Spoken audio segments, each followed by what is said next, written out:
Bienvenue dans la preuve par 3. L'émission où on débat, échange, expose sur des sujets qui nous questionnent. Sans prétention de détenir un savoir, on vous partage le nôtre. Charlotte, tarologue, animatrice animée, elle seule connaît le mystère des sujets débattus. Laurine, un brin de malice et une vision ancrée de l'énergétique. Là où il y a de la vie, il y a de la magie. Charlotte Girard, électron libre, laisse la vie s'exprimer à travers elle et accompagne son œuvre par le corps. Bonjour à tous, bonjour les filles. Bonjour. Bonjour. Alors aujourd'hui, nous abordons un sujet qui m'anime particulièrement, puisque j'ai beaucoup travaillé personnellement grâce à cette pratique thérapeutique. Donc oui, il s'agit bien d'une pratique thérapeutique. Le sujet que nos auditrices et nos auditeurs ont choisi d'aborder, plutôt qu'on aborde cette émission, cet épisode, c'est le transgénérationnel. Ou comment, dans notre arbre généalogique, on trouve des répercussions dans nos vies quotidiennes. Ou encore, comment on explique des traumas et des blocages inconscients grâce à nos ancêtres. Appelée aussi psychogénéalogie, cette pratique thérapeutique est parfois décriée car il n'y a pas de preuves scientifiques. Et là, je prends pour exemple le concept du syndrome de la date anniversaire révélé par Anne Ancelin. Donc, si vous voulez vous nourrir du sujet, elle a écrit un livre qui s'appelle « Aïe, mes aïeux » et que je n'ai pas lu d'ailleurs, mais qui est très très connu sur le transgénérationnel.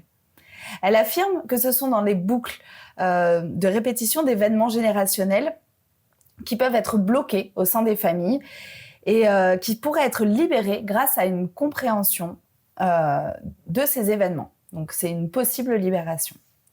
La communauté scientifique et psychoanalytique débunk ce procédé de date anniversaire en expliquant par des calculs de probabilité que forcément les événements vont se répéter et donc mathématiquement c'est explicable. Mais le but de cet épisode n'est pas de faire le procès ni l'apologie du transgénérationnel et de la psychologie généalogique, mais bien de vous exposer nos points de vue à propos de ce sujet et de nos expériences. Pour ma part, j'ai fait des avancées considérables grâce à cette thérapie sur mes schémas bloquants. J'ai été aussi formée en psychogénéalogie et témoin d'une belle guérison grâce à des pratiques de constellation familiale. Et beaucoup de thérapeutes et de thérapies alternatives utilisent bien évidemment ce support du transgénérationnel. Donc bien évidemment Charlotte en libération émotionnelle, on retrouve des sujets bloquants. Laurine en radiesthésie aussi, et moi dans le tarot bien évidemment aussi. Nous arrivons à mettre en lumière ces problématiques du quotidien et ainsi trouver des leviers de libération. Donc chercher, comprendre, verbaliser, ça serait déjà une libération en soi en fait. Alors, du coup, les filles, pour introduire le sujet, pensez-vous que nous sommes tous et toutes porteuses de mémoire dans nos lignées? Tu veux que je commence, Charlotte Girard? Non, je sais pas. Vas-y, je te sens emballée. Ouais, moi j'adore ce sujet, bien sûr. En effet, alors déjà pour répondre à la question, oui, bien sûr que nous sommes tous porteurs d'éléments transgénérationnels. Tu en parlais sur le fait qu'il y a plein de manières d'aborder ça, la psychogénéalogie. Alors, psychogénéalogie et la manière dont moi j'utilise le transgénérationnel, il y a pas tout en même temps. Enfin, en tout cas, moi, j'ai pas travaillé du tout la psychogénéalogie, même si je trouve ça hyper intéressant. Mais en effet, oui, entre tout ce qui va être maladie ou ce genre de choses, on va parler d'hérédité. Et du coup, en termes énergétiques, se retrouvent énormément d'éléments qui nous viennent du transgénérationnel. Ça, c'est certain. Moi, bien sûr, je dis oui. Je vais pas dire non. Moi, dans ma pratique en libération émotionnelle, et qu'il y a aussi du coup une partie qui est énergétique dans ma pratique, parce que énergétiquement, en fait, on est relié aux personnes. Il y a ce que j'appelle les loyautés. Et donc, en psychologie, on parle beaucoup de la loyauté familiale. Et donc, énergétiquement, ces loyautés, elles ont un poids. Donc, voilà, dans la mesure où on ne pourrait pas, par exemple, faire mieux qu'un ancêtre par loyauté par rapport à lui, ces choses-là. Donc, pour moi, ça a un impact. Et maintenant, en épigénétique, quand même, ils montrent des choses. Alors, je suis pas experte en épigénétique, mais par exemple, sur les enfants, même adoptés, etc., il y a des transformations, même au niveau de l'ADN et des génomes. Donc, quand même scientifiquement, on fait des avancées qui montrent que, du coup, à mon sens, hein, si on arrive, en adoptant un enfant, à voir des transformations en épigénétique, ça veut dire qu'il y a un poids des mémoires, même quand elles ne sont pas de sang. Voilà. Donc, ça, c'était juste pour le petit côté scientifique. Je dirais, belle scientifique est bien, mais oui, donc du coup, vous pensez que vraiment nous sommes tous porteurs des mémoires de nos arbres. C'est bien évidemment ma pensée aussi, hein. Et personnellement, donc du coup, j'ai pu je cherchais beaucoup et fouiller moi dans mes papiers, dans les papiers de mon grand-père pour des petits soucis d'enracinement et de savoir où est ma place. Et bien évidemment, quand on vient d'une famille de réfugiés politiques, on a toujours un problème d'ancrage. Et il y a bien d'autres choses qui ont été mises en lumière rien qu'en fouillant. Et d'ailleurs, ma formatrice à l'époque, elle m'avait dit il y a toujours quelqu'un qui sait. Et donc, en fait, moi, déjà, si je peux donner un conseil comme ça, c'est questionner votre entourage, peu importe. Parce que le poids du secret est assez important dans les familles. Et des fois, il suffit juste de questionner. Et il y a toujours quelqu'un qui sait, même un voisin ou quelqu'un qui sait. Et ça, je l'ai toujours gardé en mémoire. Il y a toujours quelqu'un qui sait. Et du coup, d'après vous, comment nos auditeurs, nos auditrices pourraient commencer à observer donc les mécanismes dans leur vie? Est-ce qu'il y aurait un trigger, quelque chose qui viendrait, un élément déclencheur qui viendrait révéler un peu le travail qu'il y aurait s'il y a un travail à fournir en fait sur le transgénérationnel, quel serait un peu cet élément déclencheur? Qu'est-ce qui pourrait déclencher que ce soit moi, je pense que déjà, vu l'histoire globale du monde, des dernières guerres, d'aussi évidemment de la place de la femme, de la place de l'homme, en transgénérationnel, on a déjà tous à travailler parce qu'on a beaucoup évolué. Il y a eu énormément de changements et les places et les postures ont beaucoup changé, tant pour les hommes que pour les femmes. Donc je pense que déjà il y a de la libération à faire à ce niveau-là globalement pour revoir quelle est la posture de la femme dans sa famille, dans la société, et comment l'homme en fait aussi peut vivre avec cette nouvelle posture, parce que ça change aussi beaucoup pour les hommes. Donc je pense que déjà il y a le modèle patriarcal qui est en train de se transformer. Chacun, on a besoin d'aller voir en fait comment étaient nos parents, comment étaient nos grands-parents, ce qu'ils ont vécu, les souffrances de la guerre, les souffrances des femmes aussi, des abus, tout ça. On les porte, hein, évidemment. Et je pense que déjà, si on peut faire un peu ce nettoyage pour les générations futures, pour nous et puis pour les générations futures, je pense que c'est déjà pas mal, globalement. Moi, j'entends au-delà des familles, je pense qu'on a, nous, cette génération, à mon sens, hein, c'est une responsabilité de faire un nettoyage. Parce que la génération d'avant, elle a amené une place différente à la femme. Et nous, comment on peut nettoyer, purifier les mémoires pour que chacun retrouve sa place? Je pense que c'est intéressant. Je sais pas. Mais est-ce que tu peux vraiment nous donner l'élément de comment ça pourrait se définir dans une vie de quelqu'un qui se dit bon, bah, il y a telle et telle chose dans ma vie, j'arrive pas à gagner de l'argent, par exemple. Quel serait l'élément déclencheur en fait pour se dire ah, mais peut-être qu'il va falloir que j'aille gratter sur le terrain du transgénérationnel? Laurine, tu veux répondre? Ouais. Moi, j'ai quelque chose, là, je dirais, en fait, déjà d'observer la manière dont on parle de soi et dont on parle envers nos familles. Ça me fait penser, j'ai vu un extrait l'autre jour, je crois que c'était sur Instagram, d'une émission qui s'appelle Mariée au premier regard. Je sais pas si vous connaissez, où en fait, il y a une fille qui est censée aller se marier, etc., et qui disait j'ai peur parce que dans ma famille, toutes les femmes sont trompées.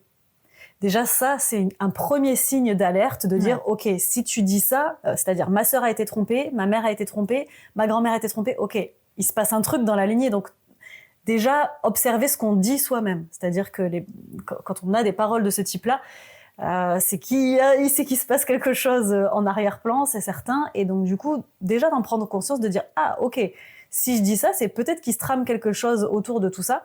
Alors, je crois que là, pour le coup, elle parlait de malédiction, parce que généralement, on a tendance à aller voir s'il se passe quelque chose à l'extérieur, c'est-à-dire, est-ce qu'il y a quelqu'un qui nous a fait quelque chose ? Et c'est ce qu'on va aller voir en séance, justement. Tu parlais au tout début là, des secrets de famille. Moi, en tout cas, dans mes cadrans en radiesthésie, j'ai un truc qui s'appelle secret de famille. Et généralement, il y a des mémoires transgénérationnelles là derrière et tout ça, parce qu'il y a tellement de non-dits dans les familles.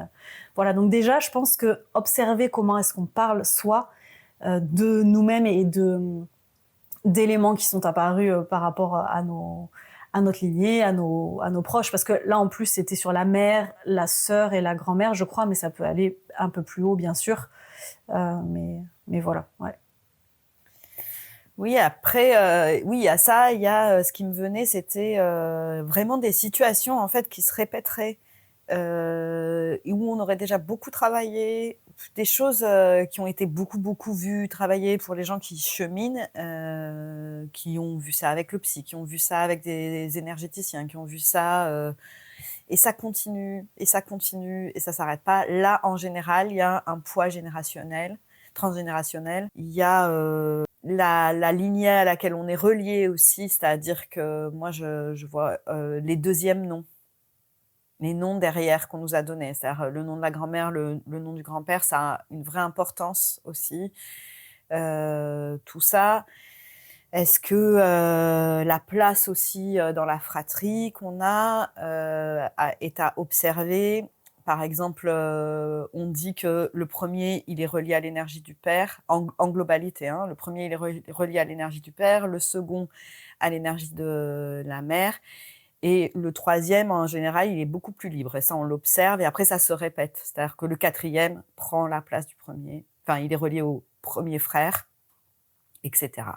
Ça, c'est un consensus. Après, il y a toujours... voilà, mais... on peut observer déjà si on est le premier, à quoi on répond, à qui on répond. Est-ce qu'on est en train de répondre au désir de porter le nom du père et de le transmettre ? Voilà, tout ça. Ça peut être des indices d'enfermement, en fait. Si je suis l'aîné d'une fratrie et que je suis là pour porter le nom de mon père, et que je fais tout pour, ou tout le contraire, ça aussi, ça marche, hein, ou totalement à l'inverse, que je suis complètement en conflit, bon, bah là, c'est qu'il y a un poids transgénérationnel à couper. Mmh. Oui, on parle souvent, en psychogénéalogie, en tous les cas, on parle de fantômes de l'arbre, même justement de cette place dans la fratrie. Moi, je me rappelle vraiment des cours où justement tu es porteur du poids d'un enfant qui est pas là, parce que tu te positionnes en tant que premier, mais finalement tu n'es pas le premier vraiment, mais on te l'a jamais dit, donc du coup tu sais pas où t'en es. Et ça, la place dans la fratrie, c'est vrai que en psychogénéalogie, c'est très très important. Et tous ces poids de fantômes d'arbres, en fait. Et je reviens sur ce que tu disais au début, Charlotte. Est-ce que tu crois que, parce que tu dis, cette génération-là a la responsabilité de guérir l'arbre, et moi, j'avais noté quand même en question, est-ce que vous pensez que ça soit comme une espèce de mission de vie ? C'est-à-dire que, ou alors c'est une mission de vie qui est propre à chacun de guérir une partie de l'arbre, ou alors est-ce que c'est vraiment générationnel ? Donc c'est peut-être que notre génération, avec peut-être grâce au développement personnel et à la diffusion à plus large échelle de toutes ces thérapies via les réseaux sociaux par exemple et tout, est-ce que c'est plus générationnel, le fait qu'on soit en train de tous guérir des parties de cet arbre? La réponse là, pour moi, ce serait, oui, c'est évidemment que c'est propre à chacun et ça, j'irai le voir, par exemple, moi, en astrologie, nous toutes, hein, je pense, voilà, dans une partie du thème, on peut voir quelle est la mission de la personne. OK, mais sinon, au niveau générationnel, bien sûr, parce que nous, on n'a pas de guerre, on n'a pas vraiment quelque chose qui nous plombe, on a l'espace pour ça. Donc je pense que oui, on est dans une génération où on a beaucoup plus d'espace, qu'on a accès, la conscience, on a accès à énormément d'informations avec internet, on peut vraiment savoir. Donc je pense que oui, générationnellement, évidemment que par rapport à ma grand-mère ou à ma mère, ou par rapport à mon père ou à mon grand-père, je suis beaucoup plus à même de faire ce travail. Enfin, ma grand-mère a été enfermée dans des choses qui ne lui permettaient pas. Après, chacun fait ce qu'il veut, hein, mais mais je pense que c'est plus facile pour nous, en tout cas. C'est plus à notre, après, est-ce que c'est une mission? Enfin, chacun fait ce qu'il veut. Moi, je pense que c'est chouette pour nos enfants de le faire, pour les générations futures, pour, l'humanité entière. C'est chouette de nettoyer un peu, ouais. Après Laurine, à ce sujet, qu'est-ce que tu en penses, toi? Est-ce que tu penses qu'il y a vraiment des enfants qui auraient cette mission-là, ou est-ce que tu penses que c'est vraiment une mission plus générationnelle? Ça dépend. Oui, je pense qu'il est possible qu'il y ait des personnes qui aient cette mission-là, c'est-à-dire qui viennent rétablir quelque chose dans la lignée. Après, ça peut du coup mettre un poids pour la personne en question. Ça peut mettre une certaine pression, etc. Mais après, évidemment, ça va dépendre de comment on va le voir. Mais en tout cas, oui, je pense que ça peut être une mission, tout comme ça peut être, comme disait Charlotte Girard, on a beaucoup plus l'espace de le faire. Donc, c'est pour ça que ça peut être une mission. C'est-à-dire que, en tout cas, dans ma croyance, on choisit son incarnation. Je pense qu'on a toute cette croyance-là, on est OK sur ça. Mais en tout cas, on choisit son incarnation, donc on choisit ce qu'on vient faire. On choisit d'ailleurs nos parents, donc on choisit cette famille-là avec laquelle on va guérir et s'occuper de certains éléments. Mais je pense, oui, qu'il y a des enfants qui viennent vraiment pour ce genre de choses-là. Alors, consciemment ou inconsciemment. Et d'ailleurs, il y a des parents qui, par exemple, ça va mal dans le couple, vont faire un enfant pour rabibocher le couple. Donc cet enfant aura la mission de rabibocher le couple, chose qui ne fonctionne absolument pas généralement, mais enfin, en tout cas, il y a quand même cette pression-là qui arrive dessus. Donc ça va être des choses que l'enfant qui deviendra adulte aura à travailler. Évidemment, ce truc de j'ai été créé pour rabibocher les parents, mais en fait, moi, ma mission, c'est autre chose. Alors qu'il y en a d'autres qui seront là pour, en effet, aider à réparer quelque chose en termes de transgénérationnel. C'est ce qu'on va appeler le mouton noir de la famille, hein, généralement. On l'appelle comme ça parce que c'est celui qui vient s'occuper un petit peu de tous ces éléments-là, aussi bien, j'allais dire transgénérationnel et vie antérieure, mais non, en fait, c'est vraiment... parce que dans ma façon de travailler, le transgénérationnel, on va jusqu'à un certain niveau, contrairement à la psychogénéalogie où tu peux aller remonter ton arbre extrêmement loin. Moi, quand on va très très loin, je vais presque parler de vie antérieure, selon. Mais voilà, ça dépend. Mais par rapport à la question, je pense que j'ai répondu. Hein. T'as répondu, très bien même. Tout à fait. Du coup, je peux rebondir sur ton histoire de mouton noir. Lors de mon initiation à la psychogénéalogie et avec ma mentor actuelle, moi j'ai travaillé beaucoup avec donc de la psychogénéalogie, les constellations familiales, grâce au tarot aussi. Et Laurine, donc je pense que tu l'as utilisé aussi pour justement remonter ses mémoires et tout ça. Et vous, dans votre vie personnelle, en fait, qu'est-ce qui a déclenché ce travail-là et quelle thérapie, de quoi vous vous êtes servi comme outil justement pour aller, et bien sûr, l'astrologie, on est toutes là-dessus OK avec ça. Qu'est-ce qui a pu... d'ailleurs, il me vient un truc, c'est qu'on est quand même beaucoup de générations les trentenaires de maintenant, c'est la génération plutôt en scorpion quand même. Donc c'est peut-être aussi générationnel et astrologiquement parlant d'aller creuser en profondeur les choses. Petit aparté d'astrologue là pour le coup, mais c'est vrai que cette génération est peut-être là-dessus. Et vous, donc dans vos pratiques personnelles, hein, vraiment pour vous, comment vous avez commencé à tisser ces fils-là du transgénérationnel? Pourquoi tu rigoles, Charlotte Girard? Non, parce que moi, je me marre tout le temps, vous savez, en fait. Même si... Non, mais je me marre parce que j'ai l'impression que... Enfin... le transgénérationnel, comment j'y suis arrivée, en fait. Pour les gens qui me connaissent un peu et qui connaissent un peu mon histoire, moi, j'ai perdu mon père très, très jeune, dans des circonstances assez violentes parce qu'il s'est suicidé, j'avais 4 ans et demi. Donc, déjà, voilà, moi, j'ai commencé à cet endroit-là, c'est-à-dire que, je pense que c'est arrivé évidemment bien plus tard, mais j'ai commencé à me poser des questions de ce pourquoi, qu'est-ce qui s'était passé, très, très jeune, hein, donc j'ai commencé à cheminer, parce que, vers mes 13 ans, quand j'ai pas su tout de suite qu'il s'était suicidé et donc quand j'ai su que c'était pas un accident de voiture, qu'il s'était suicidé, là, j'ai commencé à poser des questions et j'ai commencé à poser des questions sur l'arbre, à voir des choses, et je pense que le travail, il a commencé là, en fait, vraiment. Et ensuite, quand j'ai vu beaucoup de psy, bon voilà, et puis, quand j'ai commencé à avoir des enfants, en fait. C'est vraiment mes enfants qui m'ont emmenée à voir des choses, chez mes enfants, des répercussions, des paroles aussi.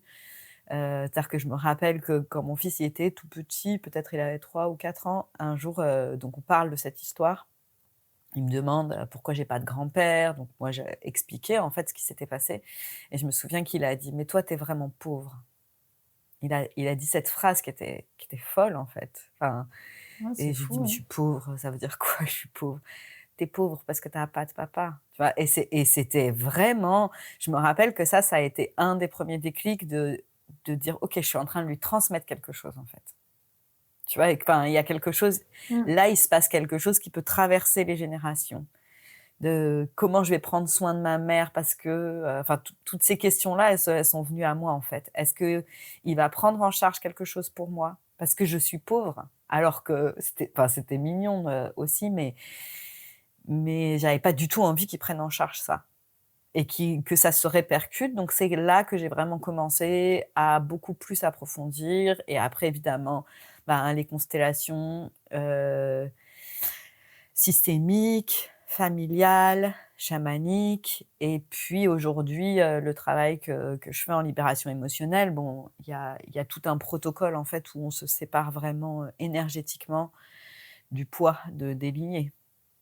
Donc voilà, ça je le fais et bon, vous êtes toutes les 2, vous connaissez, il y a quand même énergétiquement quelque chose de très, très fort que l'on porte et bon, ça bouge très fort quand on ouvre, quand on récupère son énergie, quand on lâche le poids des lignées, oui, voilà.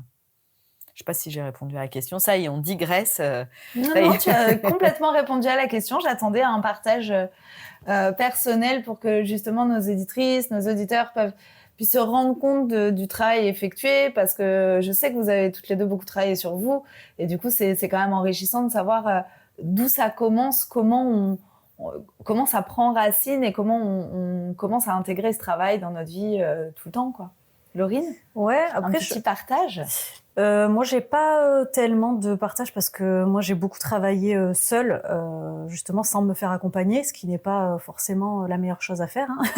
Je le conseille pas particulièrement. Moi, j'ai commencé à prendre conscience des choses à peu près au même âge aussi, parce que des choses étaient transmises, dont la spasmophilie dans ma famille, qui se transmettaient. Donc, je me suis dit, OK, il y a des trucs qui viennent de ma famille que moi, j'ai aussi. Mais là, c'était juste de la compréhension, c'est-à-dire, il se passe quelque chose. Je me suis jamais dit, on peut l'enlever ou quoi que ce soit. Moi, j'ai pas fait de travail dessus. Par contre, moi, j'ai eu ce truc-là de dire, je serai pas comme mon père. Donc, c'est ce dont parlait Charlotte Girard aussi, que des fois, il y a des transmissions je les prends et je les accepte inconsciemment en disant, bon, OK, comme je disais aussi tout à l'heure, les femmes sont trompées dans ma famille. OK, c'est comme ça, je le prends. Moi, à l'inverse, j'ai fait, c'est comme ça dans ma famille, non merci, je n'en veux pas. Donc, mais du coup, je l'ai un peu mis de côté. Au lieu de le travailler, je l'ai un peu mis de côté à ce moment-là. Et j'ai plus commencé le travail transgénérationnel via la radiesthésie, donc beaucoup plus tard. Moi, j'ai commencé la radiesthésie en 2020, je crois, 2019 ou 2020. Et donc, j'ai travaillé avec quelqu'un et surtout beaucoup, moi, avec la radiesthésie, en faisant des auto-soins, en fait, en allant chercher certains éléments. Mais du coup, je pense que c'est quand même mieux d'aller se faire aider d'un thérapeute, quel qu'il soit, de la manière qu'on souhaite, parce que ça permet d'aller voir plus loin. Parce qu'évidemment, quand on fait seul, il n'y a pas ce côté neutre et ce regard extérieur où on peut aller chercher beaucoup plus loin, et parce qu'en plus, ça peut chambouler. Enfin, là, moi, je l'ai fait parce que je suis thérapeute et que donc j'ai certains outils que je connais, mais tout seul, je trouve ça un peu compliqué quand même. Oui. Oui, je me suis formée à la psychogénéalogie pour moi, d'abord, en fait. Du coup, ce qui me sert dans mes pratiques maintenant, mais c'était pour avoir des compréhensions aussi. Donc, je suis un peu comme toi, aller fouiner pour moi, me former pour moi et finalement finir par me faire accompagner voilà, pour faire des constellations. Et du coup, là-dessus, les filles, dans vos pratiques à vous, comment vous vous inscrivez ça en tant qu'accompagnante? Du coup, parlez-nous un peu de votre job là pour le coup. Et Charlotte, elle a déjà commencé à amener le sujet aussi. Même essayer de nous raconter un peu quel progrès vous avez pu noter sur vos patients, sur vos clientes, tout ça un peu, pour savoir justement jusqu'où ça peut aller en fait. Je réfléchis, est-ce que j'ai une anecdote particulière là? Pas pour le moment, mais en tout cas, sur le travail qui a été fait en transgénérationnel, de ce que j'ai vu, il y a eu des résultats assez rapides pour certaines personnes, parce que déjà, il n'y avait pas la prise de conscience. Parce que là, je parlais tout à l'heure de personnes qui prennent conscience ou quoi, mais c'est pas forcément le cas.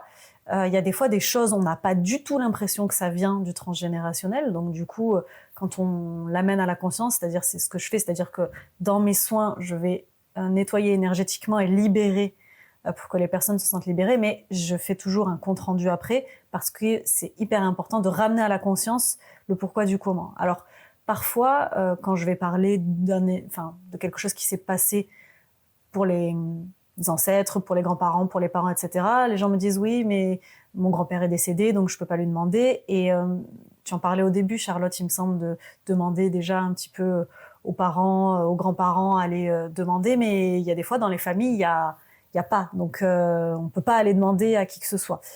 Mais c'est pas grave, parce que énergétiquement on l'a libéré, et le fait de l'avoir ramené à la conscience, ça fait comme une deuxième libération.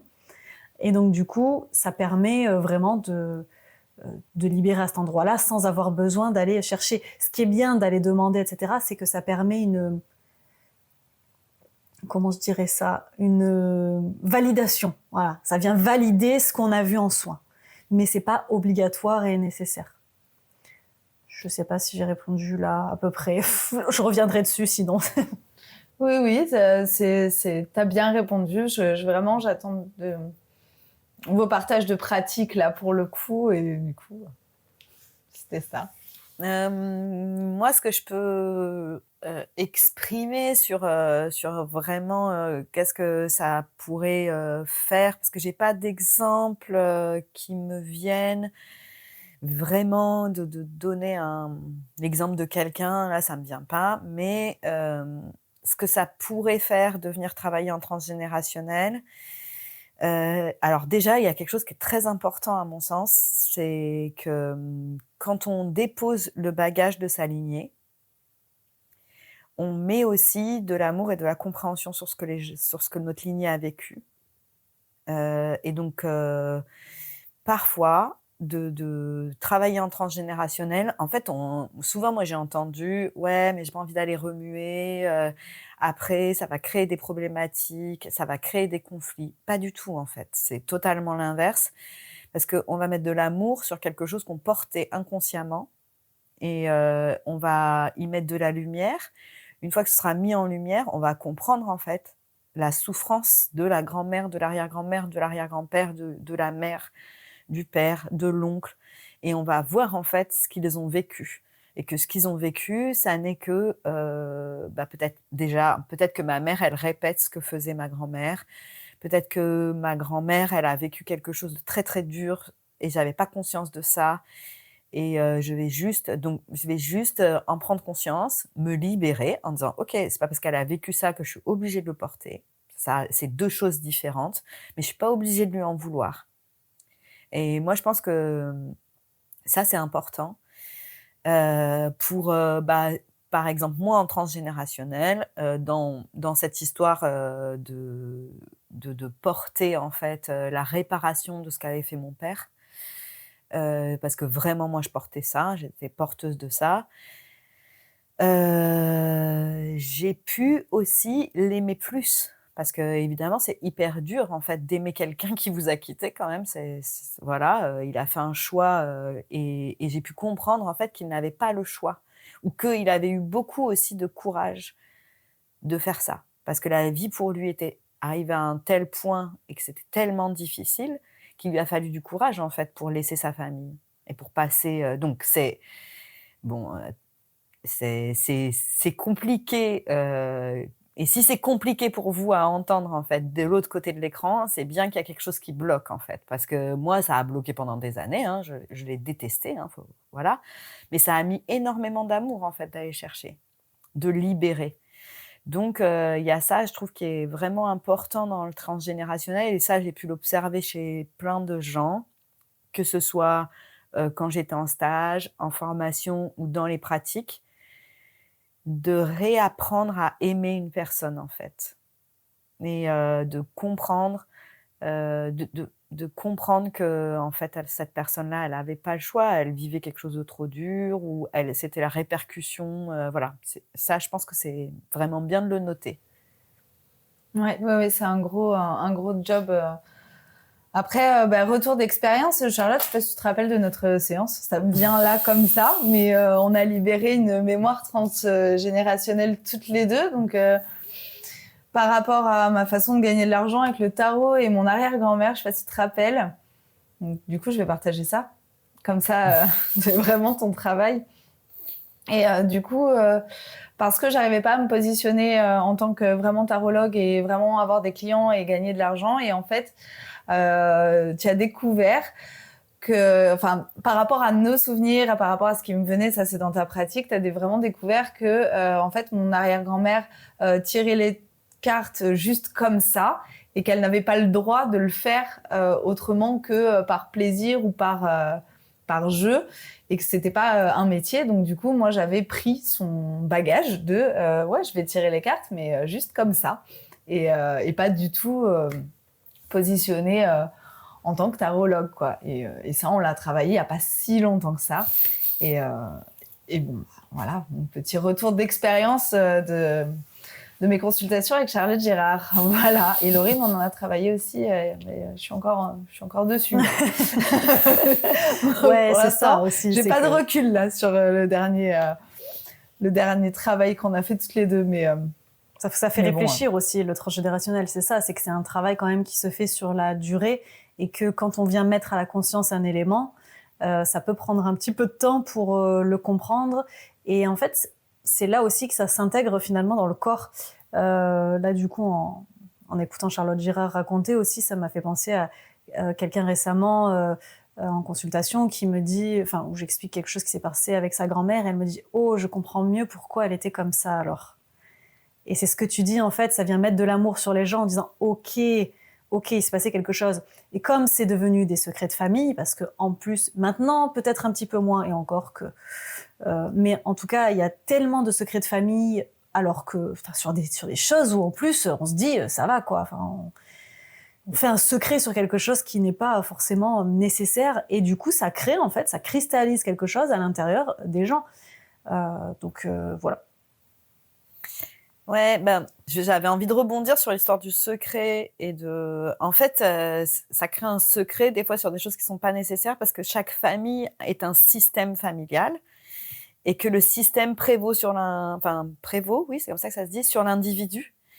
Et que, en fait, pour le coup, si l'individu fait quelque chose qui, pour la totalité du système, paraît, pas génial. Et ça peut être, je sais pas, j'ai en tête ce qui vient de devenir acteur, je sais pas pourquoi. Mais ça peut être devenir acteur, ça peut être aussi simple que ça et que toute la famille a toujours été chaudronnier. Enfin voilà, c'est des métiers, voilà, ou paysans, j'en sais rien. Et tout à coup, il y en a un qui décide d'aller à la ville. C'est un vieil oncle qui a pris le risque d'aller à la ville et qui veut devenir acteur. Et il est éjecté du système familial parce que ça n'allait pas avec la famille de paysans, la loyauté de devoir reprendre l'exploitation familiale, par exemple. Et du coup, par exemple, le petit-fils ou le neveu même peut porter en fait cette histoire qui a été cachée. Et en fait, il va la porter pour la remettre en lumière pour pouvoir libérer la famille, en fait, pour que la conscience du système familial évolue. Et là, on est dans le secret familial, dans le mouton noir. Et voilà, donc probablement, peut-être qu'il deviendra acteur ou alors nomade, j'en sais rien, pour vraiment en fait essayer de libérer et, et libérer cet oncle, quoi. C'est une possibilité, ça.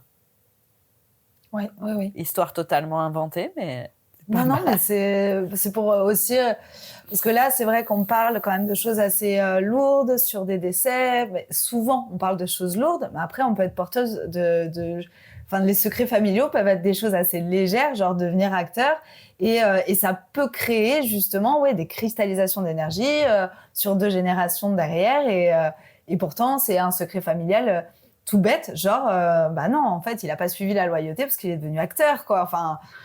Et du coup, c'est pas forcément des gros dramas, en fait. Le transgénérationnel non plus. Bien évidemment, il y a quand même des choses lourdes en termes d'abus, en termes de tout ça.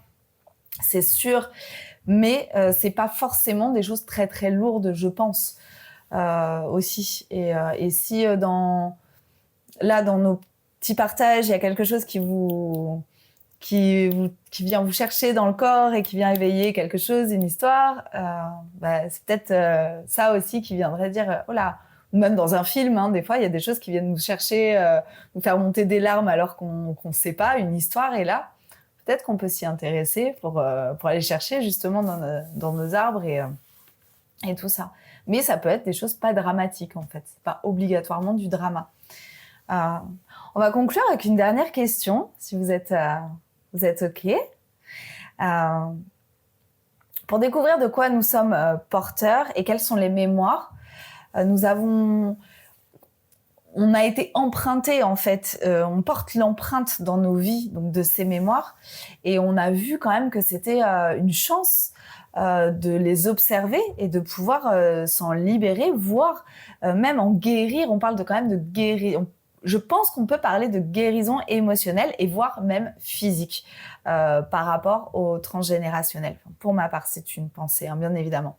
Et je pense aussi que nous ne pouvons pas forcément trouver des solutions partout, dans tout le transgénérationnel. Et là, je voulais votre avis sur les limites de cette pratique. Si on peut essayer de définir une limite pour pas partir justement dans la suranalyse et dans la surrecherche et se perdre aussi là-dedans. J'en parlais un petit peu tout à l'heure où je disais qu'il y avait aussi les vies antérieures. En fait, tout ne vient pas du transgénérationnel. C'est pour ça qu'on peut pas faire qu'un travail sur le transgénérationnel. Et c'est pour ça que d'ailleurs, moi en radiesthésie, je ne fais pas une séance sur le transgénérationnel. Je fais une séance de soins énergétiques dans laquelle on va trouver des éléments qui viennent potentiellement du transgénérationnel, mais qui peuvent venir aussi de vie antérieure, qui peuvent venir de blessures d'enfance, de traumas de l'enfance. Voilà, il y a plein de choses qui existent, et en effet, il n'y a pas que le transgénérationnel à ce niveau-là, quoi. Ouais. Je sais pas trop. Je suis en train de me dire comment je fonctionne moi dans mes séances. C'est-à-dire que moi, je coupe déjà tout. Enfin, au départ, je pense que c'est toujours intéressant de couper avec son père et sa mère et de récupérer son énergie.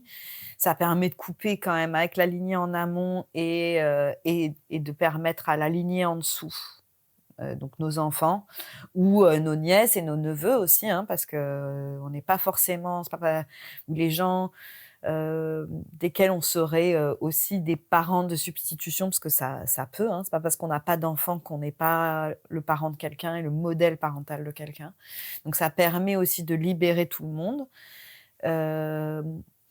Moi, je dis qu'en fait, c'est le corps qui va me donner la réponse et moi, là, dans la façon dont je travaille, je vais emmener la personne qui est supposée, être, «le problème» entre guillemets, hein, mais dont mon client va porter la mémoire et en fait, après moi, je vais le voir dans le corps. Donc pour moi, c'est vraiment, le corps qui va toujours me donner l'indication de est-ce qu'on est dans la suranalyse? Est-ce qu'on est dans un endroit où on se raconte une histoire? Ou est-ce que vraiment on est dans le juste? Et quand énergétiquement on emmène la personne devant, qu'on la visualise, bon, j'ai toujours ma réponse. Et la personne qui est là, elle a toujours sa réponse. C'est-à-dire que s'il se passe quelque chose, oui, il y a un lien qui a besoin d'être coupé. S'il se passe rien, bah, c'était une histoire qu'on s'était racontée et c'est possible aussi, hein. Ouais, carrément. Et je voudrais bien rebondir quand même sur ce que tu viens d'évoquer là, sur le fait que quand on libère pour soi, on libère aussi du coup pour s'aligner. C'est-à-dire que pour nos parents, donc au-dessus, pour nos grands-parents au-dessus, et aussi pour nos enfants, et parfois selon aussi pour les frères et sœurs, hein. Après, évidemment, ça n'empêche pas aux frères et sœurs ou aux parents qui sont toujours là de faire un travail aussi eux-mêmes, mais malgré tout, ça libère sur tout le monde, ouais, complètement. Ouais et bah, je vais rajouter une dernière chose, on est à la dernière question, mais il me semble que c'est super important.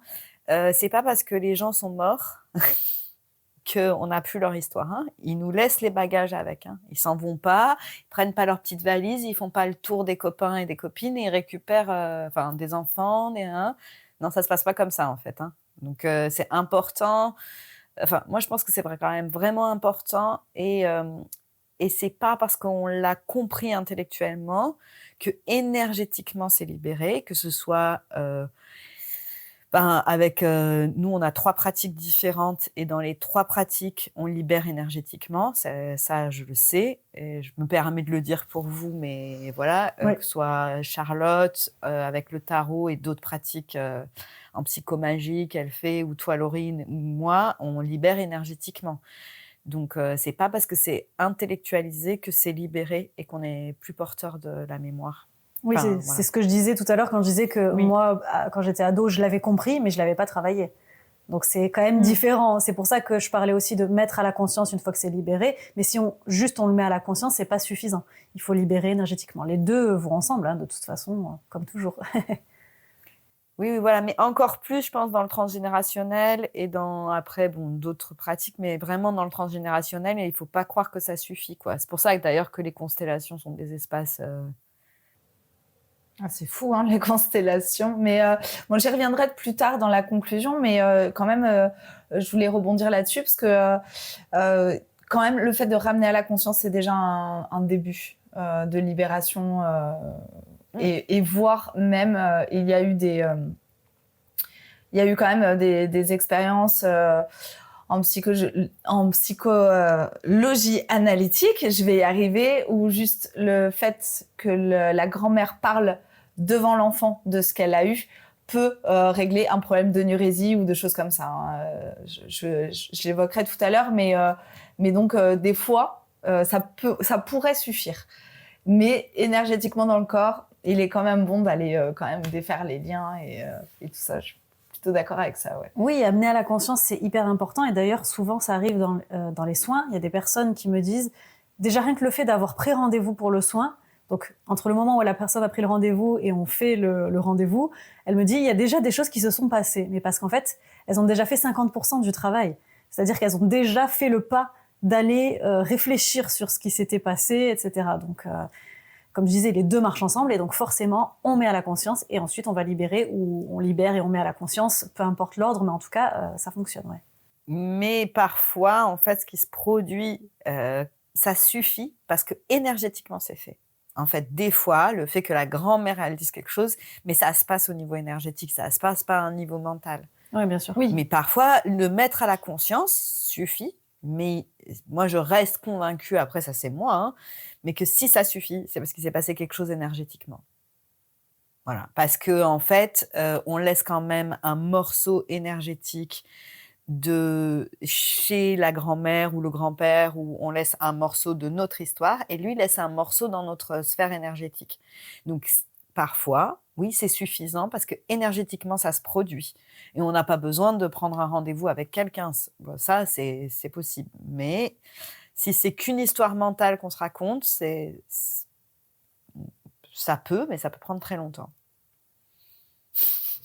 De toute façon, on check tout ça dans le corps, n'est-ce pas les filles? En général, on voit ça dans notre corps. Vous aviez quelque chose à rajouter sur le sujet, peut-être? En vrai, je pense qu'il y aurait plein de choses à rajouter parce que le transgénérationnel, c'est quand même un gros sujet. Il y a plein de petites choses, tu en as parlé au début, il y a la psychogénéalogie, il y a les constellations familiales, il y a en radiesthésie, il y a en libération émotionnelle. Le transgénérationnel est hyper important dans nos vies. Après, comme on disait aussi, ce n'est pas, non, il n'existe pas que ça, il ne faut pas se focaliser que là-dessus. Je pense que c'est important aussi et il ne faut pas penser que, ça aussi c'est important, je pense qu'on est uniquement nos parents, nos ancêtres, on est aussi nous-mêmes uniques. Et c'est important aussi d'avoir nos propres éléments de vie et des choses qui nous arrivent dans notre vie qui ne viennent pas de « Ah, bah, comme ta grand-mère, comme ton grand-père, ah, bah, t'es comme ton père, machin ». Non, ça vient de moi. J'ai aussi mes propres éléments uniques à moi qui m'appartiennent. Et c'est important de le souligner aussi. Oui, ben, comme dirait Laurine, oui, il y a tellement de choses à dire. Bon, moi, je pourrais rajouter 4 heures de plus, voilà, sans aucun problème. On fait 3 podcasts. Voilà, c'est ça. Après, je pense qu'on a dit quand même l'essentiel. Ouais.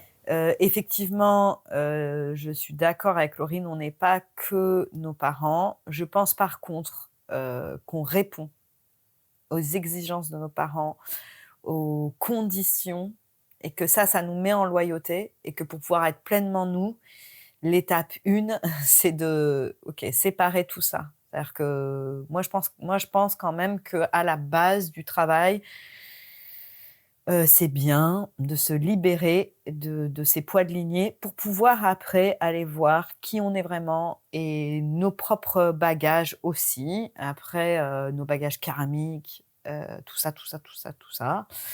Mais ça, c'est là, ça donnera un autre sujet d'émission, les bagages karmiques. Hein.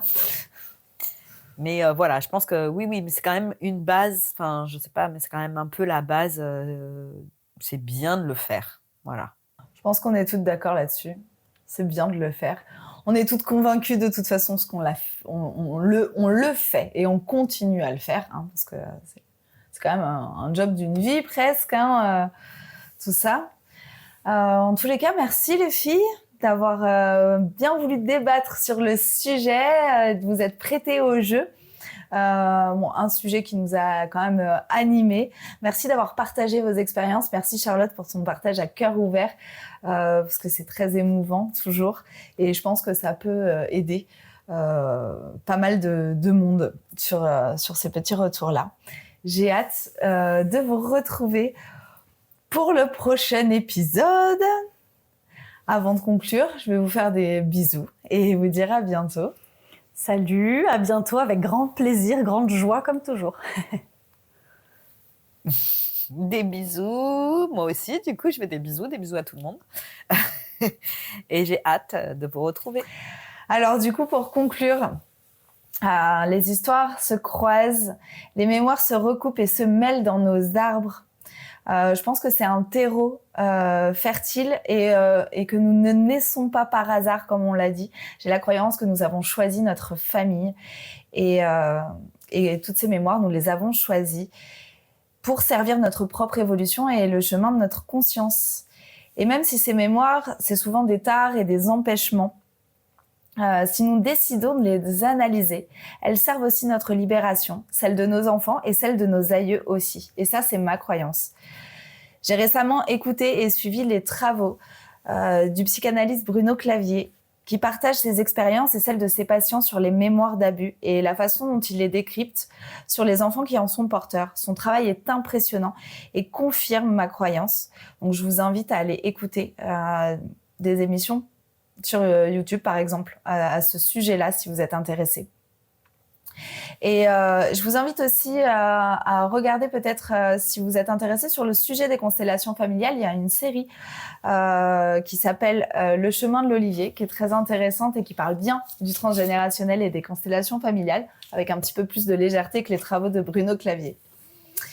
Et si le sujet a éveillé votre curiosité et que vous aussi, vous avez envie d'entamer ce travail de mémoire, eh bien, vous pouvez vous tourner vers des spécialistes et des énergéticiens, des tarologues et surtout questionner votre entourage et mener votre propre investigation et étendre vos compréhensions sur les schémas répétitifs de votre arbre.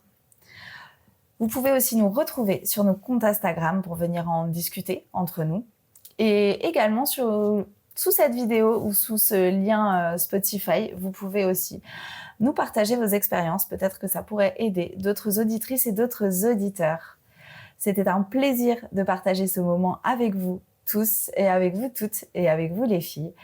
J'ai hâte d'enregistrer le prochain épisode. Je vous dis à bientôt et je vous fais des bisous. Ciao, ciao!